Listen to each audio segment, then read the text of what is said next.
Drama in the NBA? No, could never happen. Absolutely not. I mean, who would have thought that there was some drama between former NBA player, inside the NBA personality Charles Barkley and current coach of the Lakers JJ Redick?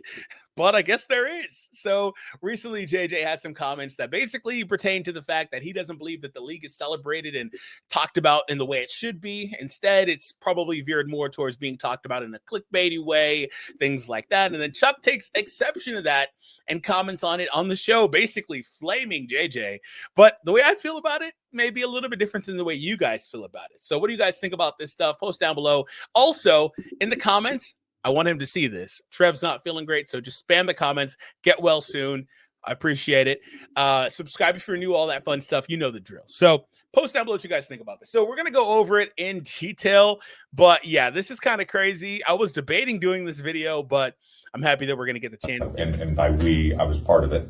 We as the sort of, don't think we as, and by we, I was part of it. We as the sort of national partners have done a good job of storytelling, of celebrating the game. If I'm a casual fan and you tell me every time I turn on the television that the product sucks, well, I'm not going to watch the product. And that's really what has happened over the last 10 to 15 years. I don't know why. It's not funny to me. Nothing is entertaining to me. This game should be celebrated. We don't have anybody that's willing to step up to the fact that this is an awesome game and we should talk about it and celebrate it in a positive way. That doesn't mean we don't critique it.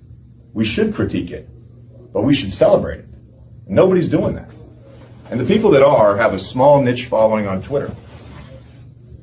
I don't think. He said something about we're the reason people ain't watching this crappy product we got. That's JJ. Yeah, us, like we out there jacking up 100 threes a night. JJ, I don't know Jason Monroe. I don't know who that is, but JJ, you come for the king, you better not miss. Because I can get you, brother, because I got your Lakers games. You can't hide them flaws they got. You just a dead man walking. They got rid of Frank Vogel, who did a good job. They got rid of Darvingham, who did a good job. But you came out there thinking you were going to change things with that same ugly girl you went on the date with. 64-51 was your halftime score. As we get back to the highlights, and Rudy Gobert. No, he came in there thinking, I can make this thing work. Hell, you can. 77-71. Put some makeup on that pig. Man, the Lakers are pigs. The Lakers stink, man. Oh, man, okay. Come on, man. Tatum, by the way, has 38-9. Is he just talking about folks on What did TV? he say? He said something about we're the reason.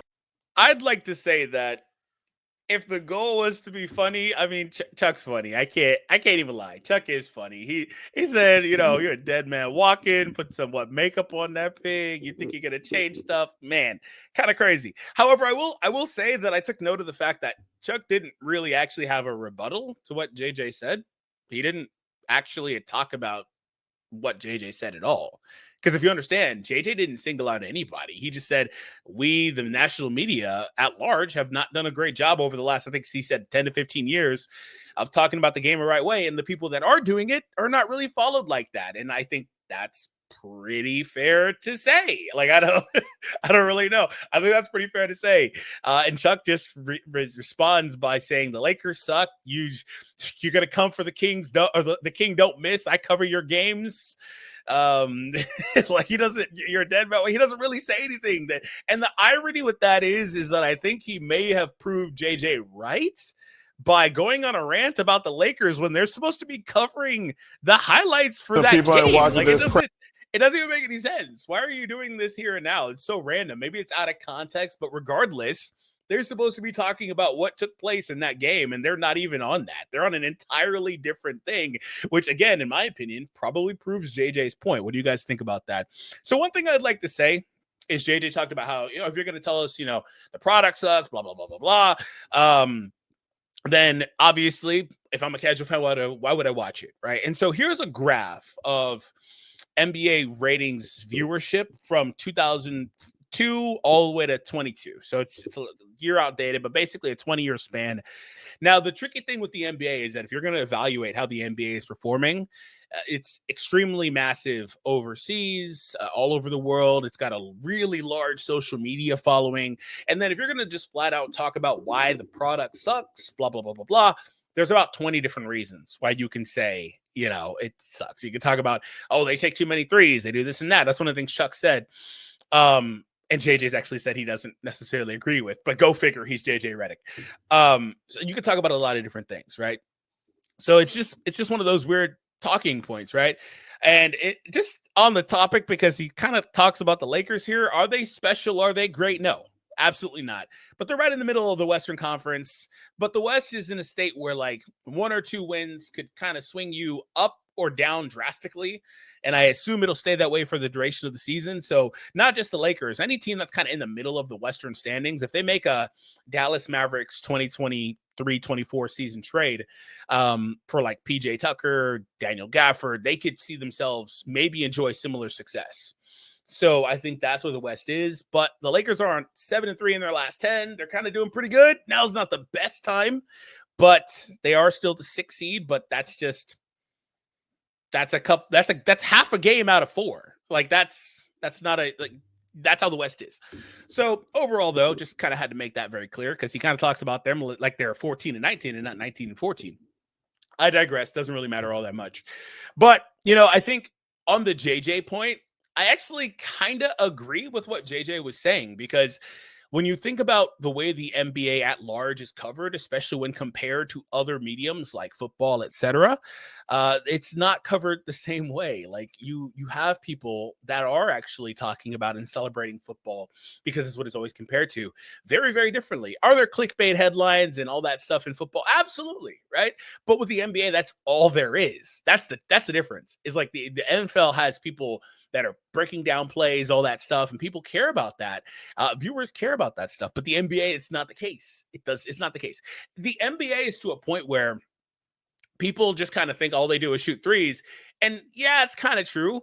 But if you actually know what you're watching, you see that they're going about it very differently. They're running all these different actions, doing all these different things to where they're generating these things to a different degree. And they're not just running down, jacking up most of the times. There are teams that are really good at finding ways to force the defense to shift a certain way to generate the three that they're looking for in a specific spot they're looking for, right?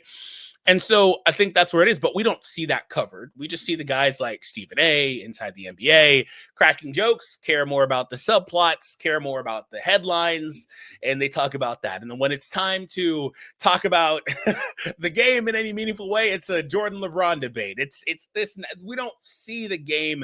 There are people like Scott Van Pelt, I think is great. Some of the other guys that are there, I think, are pretty great. But there are people, of course, and there's lesser people you can follow on your Twitter account that are awesome at it too. But by and large, over the last decade, like JJ says, I actually agree with that. I think the NBA's product in terms of that has not been great. And if that's the case, if you're going to tell people it sucks, then they're going to think it sucks. They're not going to tune in. It is what it is. And like I said, I do think they proved JJ's point by literally not covering the game they were supposed to cover at all, at least in that clip. So I think that is absolutely true too. I don't really I think with inside the NBA, I personally wasn't all too upset when it looked like it wasn't going to come back, because they don't they're entertainment. That's an entertainment show. That's not a basketball show that's really celebrating basketball. They're there to crack jokes and have a good time. And that's fine. That was monumental for a lot of people growing up. There was a time where I was super into it, and it was really fun, all the antics they pull with Chuck and Shaq and all that stuff. But when you get to a point where you're just trying to get a deeper understanding of the game, that's not the medium you're going for. That's not what you're looking for. But that's one of the main things that's out there that's associated with the NBA on a national scale. So that's what you're presented with. And so it's the way ESPN, Stephen A., all these people cover it. But like I've said on the channel here, if you show us a demand for something, we'd be crazy not to hammer down on it, right? Like that's what we've done here. Like we try to cover all the teams, but we know which teams are going to garner more viewership than others when we talk about them, which is also why the national teams, they don't really like the national sites and stuff. They don't really cover all the teams in the league, because there's like a handful of teams that are going to truly generate interest. And then beyond that, maybe on some of the other teams that are not part of the handful, there are maybe a handful of other stars you can talk about that'll generate interest. Like that, there's a very but that applies to every league, I'd imagine.